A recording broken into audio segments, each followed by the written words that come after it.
Assalamualaikum warahmatullahi wabarakatuh. Saya Evrilia Nadifa dengan NIM 221291444. Kali ini saya akan menjelaskan materi mengenai cermin untuk memenuhi tugas konsep fisika dasar dengan dosen pengampu Ibu Rizda Amini. Langsung saja ke materi yang pertama, yakni pengertian cermin. Cermin adalah sebuah benda yang senantiasa kita jumpai hampir setiap hari, yang merupakan sebuah benda yang memiliki permukaan datar dan dapat memantulkan bayangan dengan sempurna. Cermin dapat digunakan sebagai alat bantu dalam berdandan, digunakan sebagai alat bantu melihat persimpangan di suatu gang sempit, digunakan sebagai alat bantu melihat keadaan belakang pada kendaraan bermotor, dan masih banyak yang lainnya. Untuk materi yang kedua, kita masuk kepada jenis-jenis cermin.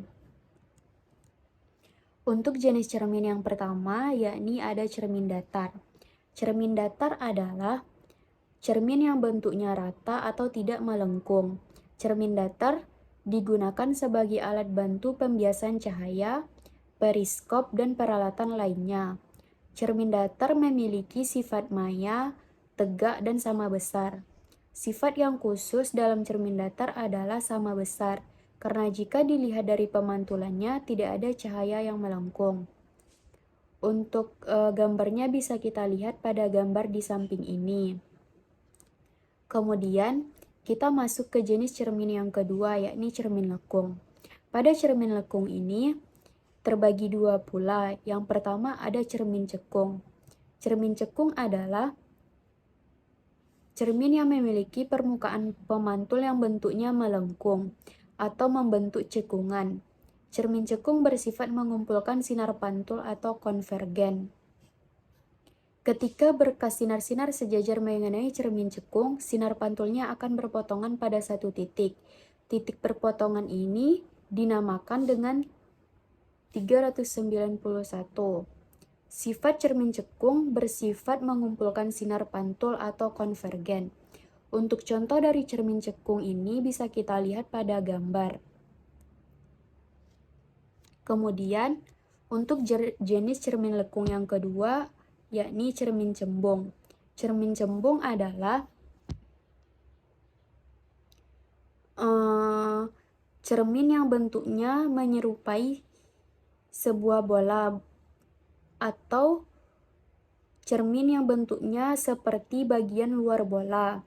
Untuk contoh gambar cermin cembung bisa kita lihat pada gambar. Contohnya yaitu seperti kaca pembantu di persimpangan jalan. Pada cermin cembung ini, bagian mukanya berbentuk seperti kulit bola, melengkung keluar. Cermin cembung memiliki sifat divergen atau menyebarkan cahaya. Jika sinar datang sejajar dengan sumbu utama yang mengenai cermin cembung, sinar akan dipantulkan menyebar. Jika sinar-sinar pantul pada cermin cembung diperpanjang pangkalnya, maka sinar akan berpotongan di titik fokus atau titik api di belakang cermin. Pada perhitungannya, titik api cermin cembung bernilai negatif karena sifatnya semu. Untuk gambarnya bisa kita lihat juga pada gambar. Kemudian, kita masuk kepada sinar-sinar istimewa pada cermin dalam kehidupan sehari-hari. Untuk yang pertama, kita bahas dulu sinar istimewa pada cermin cekung. Yang pertama, sinar datang sejajar dengan sumbu utama. Kemudian dipantulkan melalui titik fokus. Yang kedua, sinar datang melalui titik fokus, yang titik fokus ini akan dipantulkan sejajar dengan sumbu utama. Untuk yang ketiga, sinar datang melalui titik pusat kelengkungan cermin yang kemudian akan dipantulkan kembali, yang bisa kita lihat juga pada gambar. Untuk yang kedua, sinar istimewa pada cermin cembung. Sinar istimewa pada cermin cembung ini bisa kita perhatikan dari gambar. Untuk yang pertama, sinar datang sejajar dengan sumbu utama akan dipantulkan seolah-olah dari titik fokusnya. Untuk yang kedua, sinar datang menuju titik fokus akan dipantulkan sejajar dengan sumbu utama.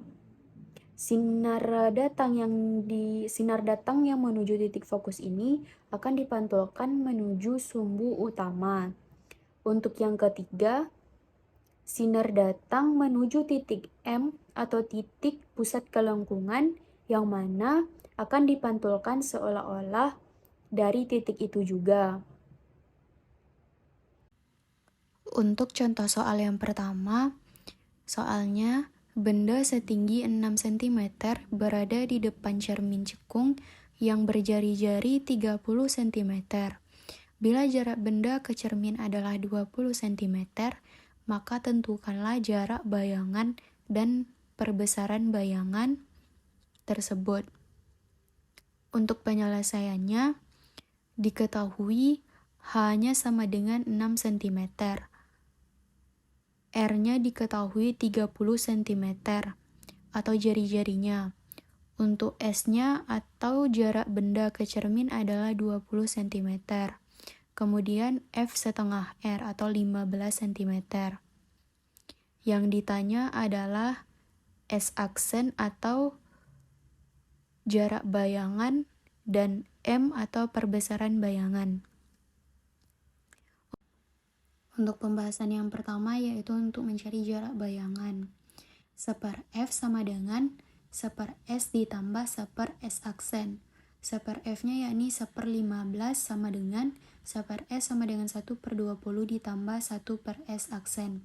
Kemudian 1/S aksen dipindahkan ke sebelah kiri sama dengan 1/15 dikurang 1/20. Kemudian disamakan penyebutnya menjadi 4/60 dikurang 3/60. Didapat hasilnya 1/60. Kemudian diganti S aksen menjadi per 1. Kemudian didapatlah hasilnya 60 cm. Jadi bayangan benda berada di depan cermin dengan jarak 60 cm. Untuk pembahasan yang kedua, M sama dengan S aksen per S, yaitu 60/20, kemudian didapatlah hasilnya 3. Jadi pembesaran bayangan benda adalah 3 kali dari benda aslinya. Untuk contoh soal yang kedua, cermin cekung mempunyai panjang fokus 5 cm. Soalnya gambarkan pembentukan bayangan lalu tentukan jarak bayangan dan perbesaran bayangan jika jarak benda dari cermin cekung adalah 10 cm. Yang diketahui panjang fokus cermin cekung adalah 5 cm. Fokus cermin cekung positif karena titik fokus cermin cekung dilalui cahaya atau bersifat nyata. Kemudian diketahui yaitu jarak benda atau S sama dengan 10 cm. Jawabannya untuk gambarnya bisa kita lihat.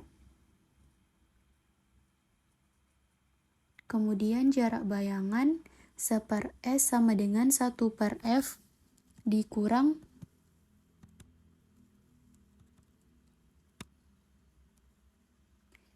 1/S sama dengan 1/5 dikurang 1/10. Disamakan penyebutnya menjadi 2/10 dikurang 1/10. Didapatlah hasilnya 1/10. 1/S sama dengan 1/10. Kemudian S dipindahkan ke atas, jadi S aksen didapatlah 10/1 sama dengan 10. Jarak bayangannya adalah 10 cm. Kemudian perbesaran bayangan M sama dengan min S aksen per S sama dengan min 10/10, didapatlah hasilnya min 1 kali.